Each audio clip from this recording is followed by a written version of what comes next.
আসসালামু আলাইকুম। এভাবে কখনো কাঁকরোলের তরকারি খেয়ে দেখেছেন? না খেয়ে থাকলে একবার আমার মতো করে ট্রাই করে দেখবেন। কাঁকরোল আর আলু দিয়ে মাছের ঝোল তরকারি। এই রান্নাটা এতটা মজা হয় এবং সুস্বাদু ঘ্রাণ হয়, মাশাআল্লাহ কি বলবো, এর কোনো তুলনা হয় না। এই তরকারিটা একদিন হলেও আমার অনুরোধ রইল আপনারা ট্রাই করে দেখবেন। দেখতেই পাচ্ছেন কতটা সুন্দর হয়েছে আমার রান্নাটা এবং রান্নার কালারটা। দেখতে যেমন সুন্দর হয়েছে, খেতে কিন্তু তার থেকেও দ্বিগুণ মজা হয়েছে। তো এই যে কচি কচি কাঁকরোলগুলো আমি একদম একটি কাঁকরোলকে ৪ পিস করে নিয়েছি এবং আলুকেও ওইভাবে কেটে নিয়েছি। তো এখানে আমি নিয়েছি বড় সাইজের তেলাপিয়া মাছ। মাছগুলোকে এখন নুন, হলুদ, মরিচ দিয়ে খুব সুন্দরভাবে লাল লাল করে ভেজে নেব। ভেজে তারপরে আমি রান্নার জন্য তৈরি করতেছি। এই যে দেখতেই পাচ্ছেন বন্ধুরা, সবগুলো মাছ আমি একটি ফ্রাই প্যানে সরিষার তেল দিয়ে ভেজে নিচ্ছি। ভেজে আমি উঠিয়ে রাখবো। তো আমার কাঁকরোলের তরকারি, ডাঁটার তরকারি এইগুলো আমার খুবই পছন্দের জিনিস। আমার কাছে খুবই ভাল লাগে। আমার হাসব্যান্ড আবার দেখা যায় কাঁকরোলের তরকারিটা তেমন একটা পছন্দ করে না। কিন্তু আজকের এই তরকারিটা সে খেয়ে এতটা মজা পেয়েছে, মানে কোনো কিছু কথা বলেনি। যদি ভালো না লাগতো তখন বলতো যে, "আমি তো ভাজি খাই, ভাজি করলেই হতো।" সে আবার ভাজিটা খুব পছন্দ করে। কাঁকরোলের ভাজিও কিন্তু খুব মজা হয়। তো আজকে আমার মন চাইছে যে আজকে তরকারি রান্না করব কাঁকরোল দিয়ে। তো কাঁকরোলের তরকারিটা রান্না করেছি, আলহামদুলিল্লাহ সবাই খেয়ে নিয়েছে একদম। তো এই যে দেখো, এখানে আমি আরেকটু তেল দিয়েছি। তেলের মধ্যে হলুদ আর লবণ দিয়েছি। এখন আমি এই যে কাঁকরোল আর আলু এটাকে সুন্দরভাবে ভেজে নেব। তো দেখতেই থাকো বন্ধুরা, আমার রান্নাটা আজকে কতটা সুন্দর হয়।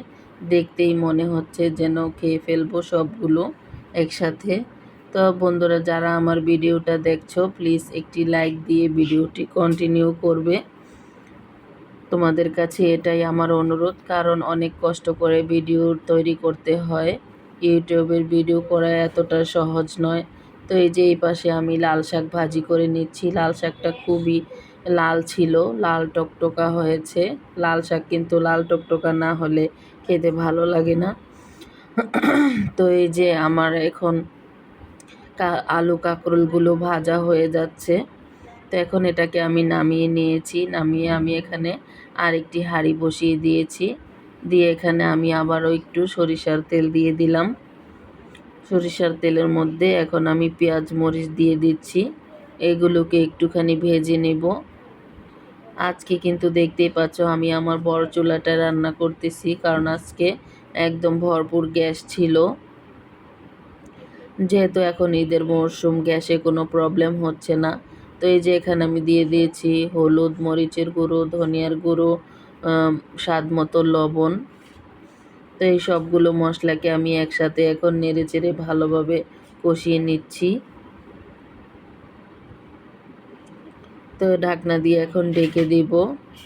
ঢাকনা দিয়ে ঢেকে না দিলে দেখা যায় মশলার যে ধাক আছে চোখে নাকে মুখে চলে আসে, তখন হাঁচি কাশি শুরু হয়ে যায়। তো ঢাকনা দিয়ে ঢেকে দিলে অলওয়েজ কিন্তু এটা ঢাকনার ভিতরেই থাকে, খুবই ভালো লাগে।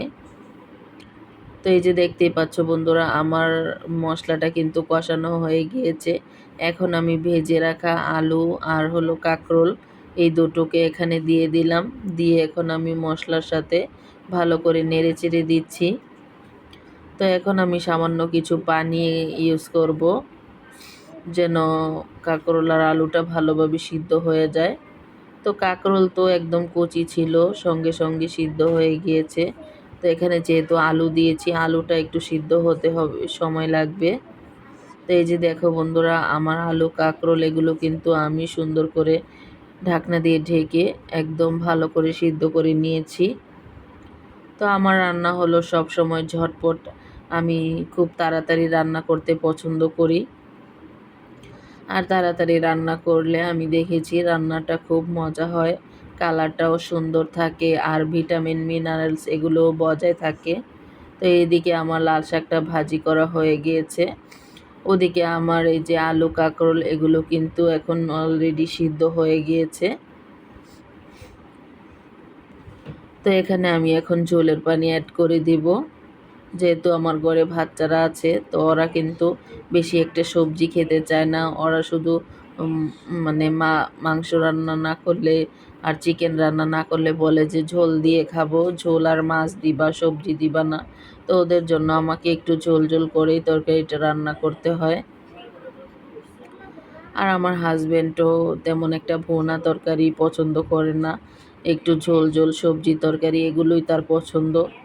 তো আর হাজব্যান্ড যেভাবে পছন্দ করে সেভাবে রান্নাটা করে নেই আমি, আলহামদুলিল্লাহ সেও খেয়ে খুব খুশি হয়। তো এই যে আমি এখানে ধনিয়া পাতা দিয়ে একদম ভালো করে ঢেকে দিয়েছি। আমার রান্নাটা কিন্তু অলমোস্ট ডান হয়ে গিয়েছে বন্ধুরা। এভাবে তোমরা আলু কাঁকরোল দিয়ে মাছের ঝোল রান্না করে খাবা, দেখবা এর স্বাদ জীবনে ভুলতে পারবে না। একবার রান্না করলে মনে হবে আবারও রান্না করে খাই। তো আজকের মতো এখানেই বিদায় নিচ্ছি বন্ধুরা। কেমন লাগলো আমার ভিডিওটি কমেন্টস করে জানাতে ভুল করবে না। আল্লাহ হাফেজ, আসসালামু আলাইকুম।